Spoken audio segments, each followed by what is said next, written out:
مدرسة العربي مع البنت دي، وفضلنا واقفين كده لحد لما اتصدمنا لما لقينا بالفعل خرجت وفي ايديها البنت. وطبعا كان شكل البنت نفس الحزن ونفس كل حاجة هي فيها. بصينا لبعض كده واحنا في الوقت ده متأكدين ان في حاجة بشعة جدا بتحصل جوه الحمام. ايه هي؟ ما كناش عارفين. فضلنا نحاول نعرف من البنت، كانت مش عايزة تتكلم نهائي ولا عايزة تقول لنا اي حاجة، وحتى كانت ما بتردش على اسئلتنا ولا كانت بترد على اي حاجة خالص. المهم سكتنا، بس فضلنا اسبوع بنراقبهم، وكانوا في الاسبوع ده كان بيتكرر الموضوع ده، مثلا كل يوم ويوم، ساعات كل يوم. بس المهم ان الموضوع ده فضل يتكرر لحد لما قررنا ان احنا نحاول نعرف الحقيقة. البنت مش عايزة تقول لنا حاجة، طب خلاص نعرفها بمعرفتنا.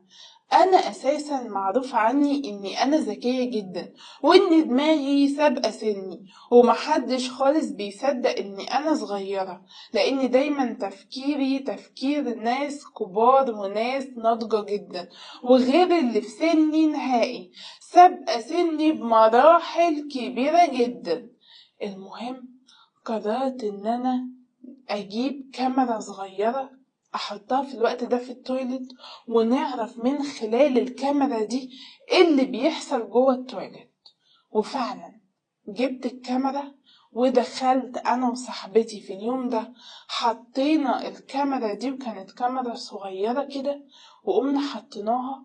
وطبعا خرجنا وكنا عايزين نعرف ايه اللي هيحصل، لحد لما كنا مراقبينهم لما لقيناهم دخلوا فعلا على التويلت مع بعض.